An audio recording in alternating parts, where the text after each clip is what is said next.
Thank you, Mrs. Chandler.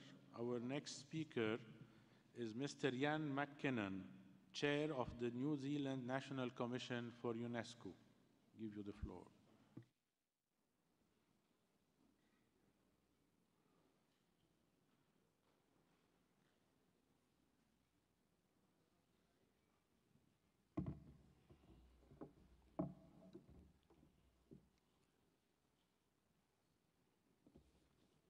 Monsieur le President, Madame Director General, distinguished people all, I greet you in the language of the First Peoples of New Zealand Māori. Ina mana, ina rio, ina iwi. Ra rangatira mā. Nau mai, hari mai, piki mai, tēnā koutou, tēnā tātou katoa. Kia ora, hui hui mai, tātou katoa.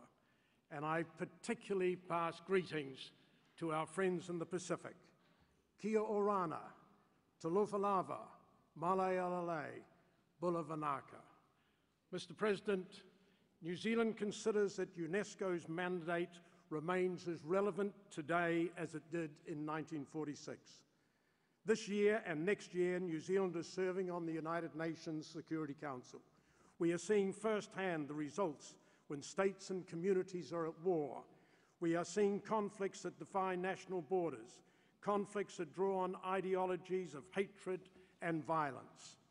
We are reminded time and again that we must build the defences of peace in the minds of men and women. UNESCO's mandate to foster international connections in the promotion and protection of culture and education in the sciences is fundamental to this, as is UNESCO's work in highlighting the importance of freedom of expression, including ensuring the safety of journalists. UNESCO also has a special role in working with the UN Security Council, including making sure that illicit trade in cultural property is not allowed to fund conflicts, and to ensure those tasked with keeping the peace know that this also includes safeguarding heritage. UNESCO members must ensure that we all work constructively here in Paris to build peace. We must not use our organisation to add fuel to the fires of conflict. Mr. President, 2015 has been a big year for the UN system with the agreement of Sustainable Development Goals. What an achievement they are. The SDGs commit all countries, big and small, rich and poor, to work towards shared goals. UNESCO's work is integral to many of the SDGs. New Zealand will be looking to UNESCO to continue to ensure its education, science, culture and communication efforts contribute to our collective achievement of these goals. And we will be drawing on UNESCO's collective expertise in our own implementation of these strategic goals, Sustainable Development Goals.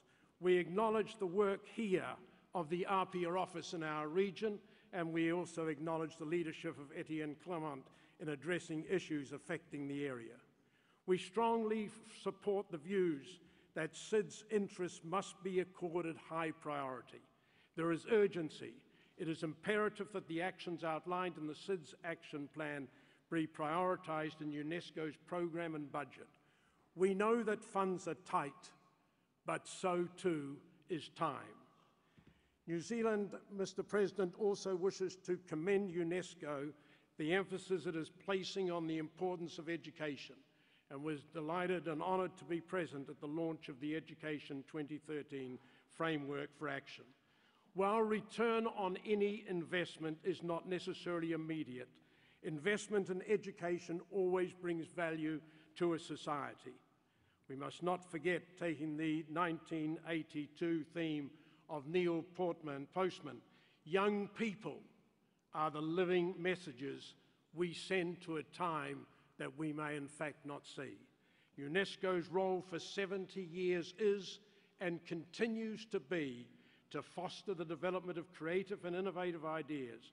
May this continue, not least in education, thus ensuring that new ideas are available to all members for their deliberations in this important area. Mr. President, New Zealand has been a strong supporter of UNESCO since the beginning. Our National Commission works effectively in New Zealand to take the organisation's mission and make it real to the communities, supporting programs across a range of UNESCO sectors. The New Zealand Government remains committed to supporting our National Commission in this work. Our country is an independent, fair-minded, principled and constructive small state. We will play our part within the United Nations. We are involved, obviously, in New York. We are playing our part in Paris. We continue to play our part in our own region. Monsieur le Président, Madame Director General, distinguished people all, we greet you again and wish you well. Nō reira, tēnā koutou, tēnā koutou, tēnā tātou katoa.